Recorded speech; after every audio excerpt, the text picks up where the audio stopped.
First half கொஞ்சம் லேகா இருந்தது எனக்கு. டெஃபினெட்லி இளைய தளபதி தான். கேமியோஸ் சர்ப்ரைஸா இருக்கு, பட் நல்லா இருந்தது, டீசெண்டா இருந்தது. ரொம்ப எக்ஸ்பெக்ட் பண்ற அளவுக்கு சர்ப்ரைசஸ் இல்ல, ஓகேவா இருந்துச்சு. ഡീസന്റ് ആക്ഷൻ എന്റർടൈനർ അவ்வளவுதான். ഓക്കെ, സ്ഥിരം കണ്ടു മറന്ന പടം തന്നെ, വലിയ മാറ്റമൊന്നും ഒരു പറയാനില്ല. ഓക്കെ, വിജയമായിട്ട് കണ്ടോണ്ടിരിക്കുക. കുറെ ട്വിസ്റ്റും കാര്യങ്ങളൊക്കെ വന്നിട്ടുണ്ട്, കുറച്ച് മാസ് സീൻസ് ഒക്കെ ഇട്ടിട്ടുണ്ട്, അതെല്ലാം ഓക്കെയാണ്. പക്ഷെ സ്ഥിരം ബിജിഎമ്മും കാര്യങ്ങളൊക്കെ വെച്ച് കഴിഞ്ഞാൽ ജസ്റ്റ് ഓക്കെ. പ്രതീക്ഷയ്ക്കൊത്തില്ലായിരുന്നു. പ്രതീക്ഷയ്ക്കൊത്ത് ഒരു ആസ് എ ഫാൻസിന് ഇഷ്ടപ്പെടാം, അല്ലാണ്ട് പറ്റത്തില്ല. അല്ല, ഇന്റർവ്യൂസിലൊക്കെ വെങ്കട് പ്രഭു ഉൾപ്പെടെയുള്ളവർ പറഞ്ഞിരുന്ന പടമെല്ലാം ആയിരുന്നു, ഓക്കെ ആണോ ചോദിച്ചാണ്. പക്ഷെ ഈ പറയത്തൊക്കെ ട്വിസ്റ്റും കാര്യങ്ങളൊക്കെ കൊണ്ടുവന്നു. പിന്നെ വിജയുടെ സ്ഥിരം ക്ലീഷേ കണ്ടു മറന്ന അതേ വിജയ് തന്നെയാണ് വീണ്ടും വന്നിരിക്കുന്നത്. അവസാന പടം എന്ന് പറഞ്ഞ പ്രതീക്ഷയോടെ വന്നു, പക്ഷെ പ്രതീക്ഷ നഷ്ടപ്പെട്ടു. സർപ്രൈസ് ക്യാമിയോസ് ഒക്കെ ഉണ്ട്, ആരാന്ന് പറയണ്ട. പക്ഷെ കുറച്ച് സീൻസ് ഒക്കെ ഉണ്ട്, നമുക്ക് ഗൂസ് ബംസ് ആയിട്ട് സീൻസ് ഒക്കെ ഉണ്ട്. ഒരുപാട് ട്വിസ്റ്റ് കൊണ്ടുവരാൻ നോക്കിയിട്ടുണ്ട്, പക്ഷെ അതൊന്നും അങ്ങ് ഇറച്ചില്ല, പ്രേക്ഷകർക്കൊട്ട് സെറ്റ് ആയിട്ടില്ല. എനിവേ കൊള്ളാം, ഓക്കെ. 50-50 കൊള്ളാം, സൂപ്പർ, കിടിലം. ഉണ്ട് കൊള്ളാം സത്യം. മൊത്തത്തിൽ കൊള്ളാം, നല്ലൊരു സിനിമ. വിജയ് നല്ല ഇതായിട്ട് ചെയ്ത്, അത്യാവശ്യം നല്ല VFX എല്ലാം കൊള്ളാം, ക്യാമറ എല്ലാം കൊള്ളാം, നല്ല സർപ്രൈസ് ആയിട്ടുണ്ട്. കണ്ട മാറി ഫസ്റ്റ് ഹാഫ് ലാഗായിരുന്നു, സെക്കൻഡ് ഹാഫ് കുഴപ്പമില്ലായിരുന്നു. കുറെ ട്വിസ്റ്റ് ഉണ്ട്, പിന്നെ ലാസ്റ്റ് എൻഡിങ് നിങ്ങൾ കണ്ടാലേ മനസ്സിലാവത്തുള്ളൂ. പെർഫോമൻസ് കൊള്ളാം, ലൈക്ക് കുറെ നാൾക്ക് ശേഷം ഇറക്കിയപ്പോഴത്തേക്ക് നല്ലൊരു മൂവിയാണ്. ബട്ട് എൻഡിങ് നിങ്ങൾ കണ്ടാലേ മനസ്സിലാവത്തുള്ളൂ, പക്ഷെ കണ്ട് ട്രൈ ചെയ്തുള്ളൂ. ഫുൾ എക്സ്പെക്ടേഷൻ തന്നെ, എന്നാലും കൊള്ളാം, അടിപൊളിയാണ്, കൊള്ളാം, കണ്ടോണ്ടിരിക്കുക. കേട്ടില്ല? ഉണ്ട് വരുന്നുണ്ട്. കേട്ടില്ല?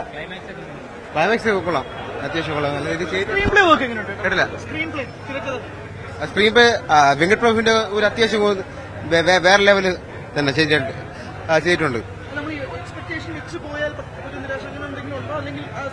വലിയ എക്സ്പെക്ടേഷൻ വേണ്ട, എന്നാലും നോർമൽ രീതിയിലുള്ള കാര്യങ്ങളെല്ലാം ചെയ്തിട്ടുണ്ട്. അത്യാവശ്യം കൊള്ളാം, പടം കണ്ടോണ്ടിരിക്കുക. അങ്ങനെയൊന്നുമില്ല, പ്രത്യേകിച്ചില്ല. വേറെ ഒന്നും പറയാനില്ല. വെങ്കട് പ്രഭു കുക്ക് ചെയ്ത് വെച്ചിരിക്കും, cooking. Venkat Prabhu cooked, full cooked.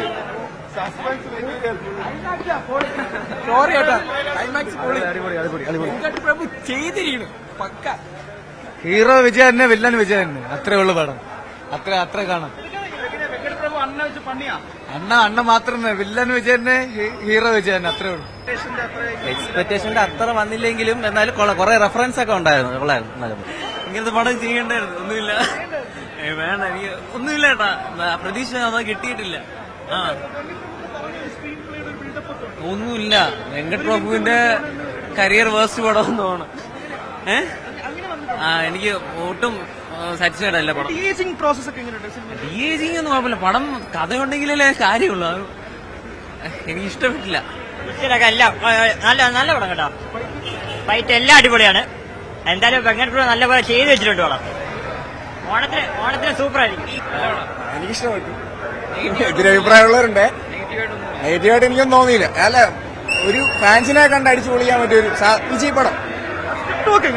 തിരക്കഥ എങ്ങനെയുണ്ട്? സ്ക്രീൻ പ്ലേ അങ്ങനെ ഭയങ്കരമായിട്ട് ജഡ്ജ് ചെയ്ത് പറയുന്നതല്ല, മൊത്തത്തിൽ എനിക്കൊരു എന്റർടൈനർ ആയിട്ട് ഫീൽ ചെയ്തു, അത്രേ ഉള്ളൂ. ഈ പ്രതീക്ഷകൾ അധികമാണ് ഒരു പ്രശ്നമായിട്ട് വരുന്നത്. ഈ പ്രതീക്ഷ വളരെ അധികമായി തിയേറ്ററിലോട്ട് പോകുന്ന പ്രശ്നമാണ്. എനിക്ക് ഓവർ എക്സ്പെക്ടേഷൻ അല്ല ഞാൻ വന്നത്, അതുകൊണ്ട് എനിക്ക് ഓക്കെ ആയിട്ട് തോന്നി, കുഴപ്പമില്ല, ഓക്കെ ആയിരുന്നു. സാറ്റിസ്ഫാക്ഷൻ കിട്ടണമായിരിക്കും, എല്ലാവരുടെയും കാര്യം അറിഞ്ഞൂടാ. ഞാൻ സാറ്റിസ്ഫൈഡ് ആണ്, ഞാൻ വിജയ് ഫാനാണ്. തല തൂക്കി ധോണി തൂക്കി